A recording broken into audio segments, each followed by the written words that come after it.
How's it going, guys? My name is Zach with the Movie Castle, and today we're going to be talking about Tales from the Darkside. This is Season 2, Episode 18, and this one's entitled The Old Soft Shoe. Yeah, I tell you, getting into this without reading the episode description, you really wonder what an episode titled The Old Soft Shoe is going to be about, but it does have a relevance to the plot in a little bit. Anyway, this is from February 16th, 1986, directed by Richard Friedman. This episode stars Paul Dooley, John Fiedler, and Dorothy Parke, based on a teleplay by Art Monterastelli. Sorry about that big long name, not sure how to pronounce it. But anyway, in this episode, you get a guy, he checks into this kind of mysterious and weird hotel, and you see he's a cheater, and he tried flirting with this blonde girl and struck out right at the beginning of the episode. But he goes into his hotel room, and suddenly this mysterious and beautiful brunette shows up, and she insists that they know each other. She keeps calling him Harry, and he says, "That's not my name, I don't know you," but she is quite attracted to him, insists that he is Harry, and of course, being a almost film noir femme fatale, she might have a dangerous side, and he should probably be careful with her. Right off the bat, I want to say, this is a pretty good Darkside episode, and I feel like I've been saying that a lot lately. I guess Season 2 does have quite a few highlights, and this is definitely a really memorable and interesting episode with tons of atmosphere, and I think that's what you kind of have to give this episode credit for. The hotel lobby, you get like this weird guy, and it almost feels like Twin Peaks or something, but then you get into the hotel room, and you get a bunch of oldies playing, and you get this mysterious, femme fatale woman. It almost feels like a film noir type thing, and you always wonder, like, by the end of the episode, you'll be like, oh, it's that kind of story. It kind of is a story formula we've seen before, but told in a different way where you don't necessarily know from the beginning what's going on, and it really does keep you guessing and keep you wondering, like, okay, what is this woman? Who's Harry? What's she trying to do? What's up with her? And, some of you may figure it out before the end, but it still doesn't matter because you still wonder what's going to happen to not Harry over there. And yeah, it's an interesting episode. Tons of atmosphere, mystery, good, oldies music playing on an old-timey radio, and it really sucks you in, and you really want to know what's going to happen. And plus, it is a mysterious hotel story, and I'm always a sucker for horror stories that take place at a hotel. Those are always fun, and this is another one of those, but with a bit of strange atmosphere, a bit of film noir. It's not a heist or a murder mystery, but you can definitely, with this beautiful woman, see the film noir influence in here. And overall, just a really good episode that really draws you in and makes you wonder. And I have to say, yeah, definitely another highlight from the season. Season 2 has been pretty good so far. A little bit more of a budget, we can do a little bit more stuff, and here we can make this really cool hotel dripping with atmosphere. And yeah, I really did like it, especially like, the last shot in this, won't spoil it, but a really good shot. There is definitely some, artistry behind the camera here. Really do like it. Anyway, without further ado, let's go ahead and talk a bit about the plot. Now, I'm not going to be doing any major spoilers, but I do want to say my piece on a few of the plot points and make sure you guys have a basic understanding as to what the episode's about. So we'll analyze it a little bit deeper, but I won't spoil the ending for you guys. Anyway, we open up, this guy, he's on a payphone inside a hotel lobby, and he's lying to his wife. He's saying, "There's no way I can make it home tonight, honey. There's a big storm," and he's shaking the door to the payphone booth to try to convince his wife that there's no way he could come home. And his wife says, "You better not be with another woman," and he says, "Oh no, I'm not." And to be fair, he isn't. Yet. He's not with a woman, but when he comes out of the phone booth and he goes into the lobby, he's waiting for the receptionist, and in walks a beautiful blonde woman, and he immediately starts to flirt with her. And he's flirting with her, and we find out a little bit about this guy. He's a lingerie salesman, and he's, of course, trying to use that as part of the flirting. But he also says that the title of the episode, The Old Soft Shoe, Old Soft Shoes, was his nickname back in his younger days. He was a good dancer, and he was quick on his feet, and that's why people called him that. So the episode's title is referring to him in his younger, more flirty days. And we do get a bit of humor, a bit of innuendo. He says something like, "Oh, I'm quick on my feet, but slow where it counts." So you see, this is a little bit spicier of a Darkside story than we're really used to. Don't get me wrong, though. This is still made for TV, and nothing too big, but we will get several innuendos in this opening conversation. And, yeah, like I said, it's not a murder mystery, and it's not a heist, but it is very noir, and noir does very much deal with, flirting and stuff like that. So yeah, it does kind of have to be a little spicier than normal, but still made for TV. Nothing crazy. But anyway, when the woman's eventually tired of this, she'll start ringing the bell a whole lot, and that will get the clerk to show up. The clerk rents her a room, she leaves, and the guy says, hey, I need a room too. And the guy behind the desk goes, sorry, we're out. And he goes, no, you're not.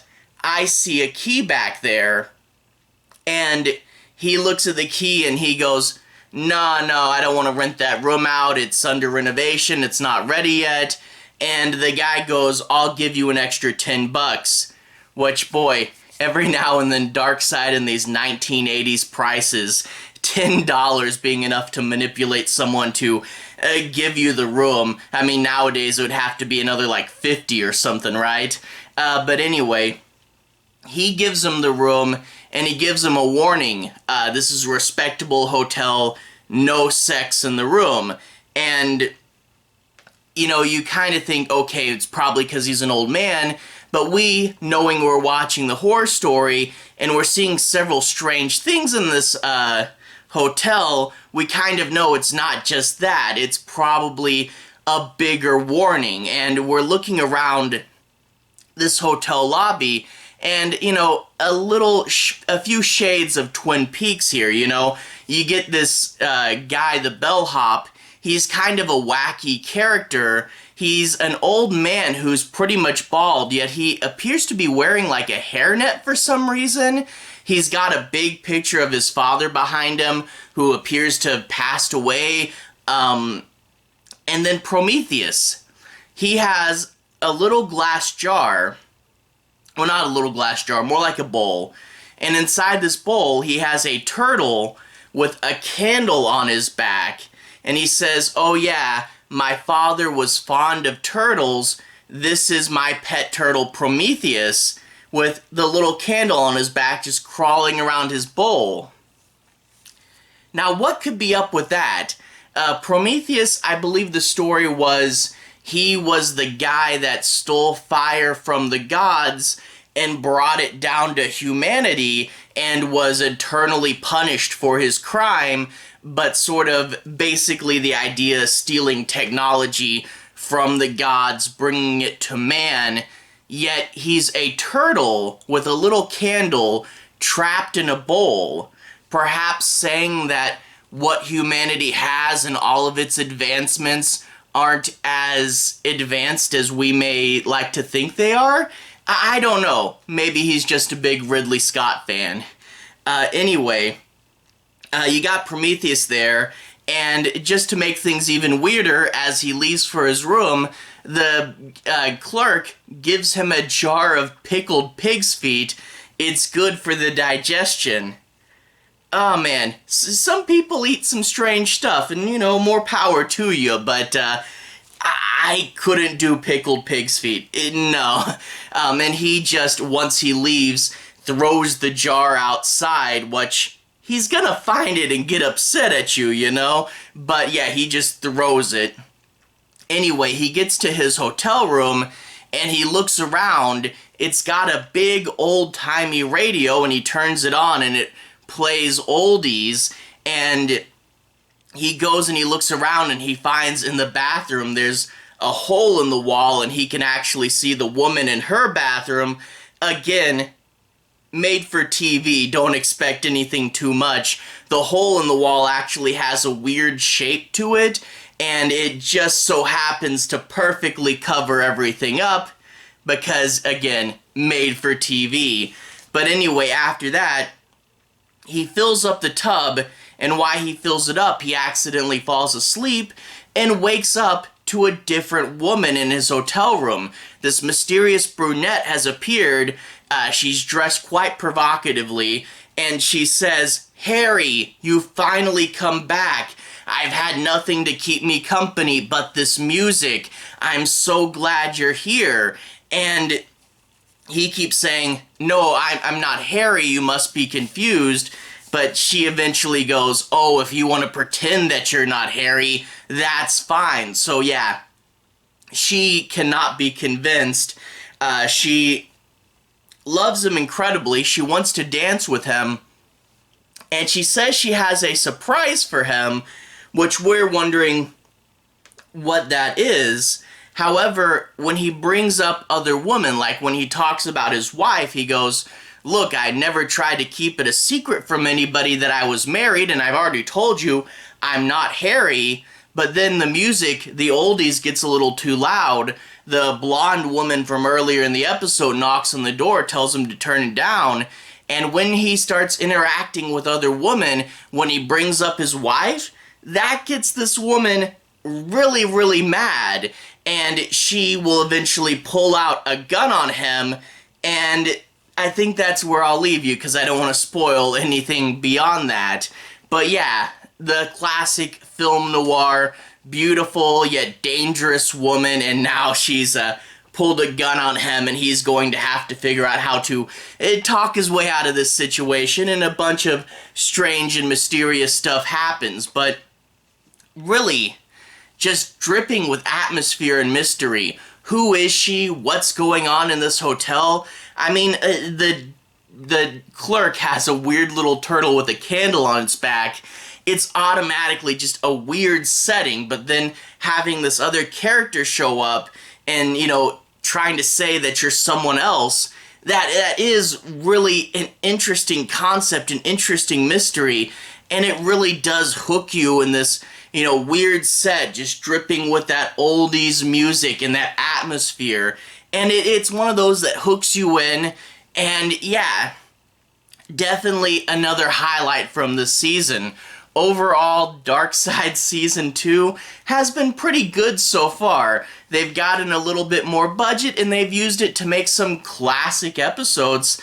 And I'm thinking, I'm in the last third of this season, and when I finish the season, I will do a Season 2 overview. But I'm like, boy, there's a lot of highlights and a lot of stuff to talk about for this season.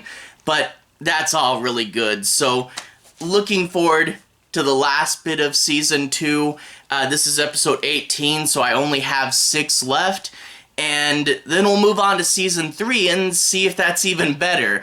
Anyway, to everyone who's watched so far, thank you for watching. To everyone who's liked and subscribed, thank you. You really are helping the channel out. I'll leave a relevant playlist on the bottom. This should be my Tales from the Darkside playlist. If you want to see me talk about more, I've talked about all the episodes that came before this, and you should be able to find those there. I did a Season 1 overview. I covered the Joe Hill comics and the Christmas episodes early. So if you want to see more, that playlist is getting pretty long. Anyway, have a good day. I'll see you guys again very, very soon. Darkside playlist on the bottom. Have a good day now.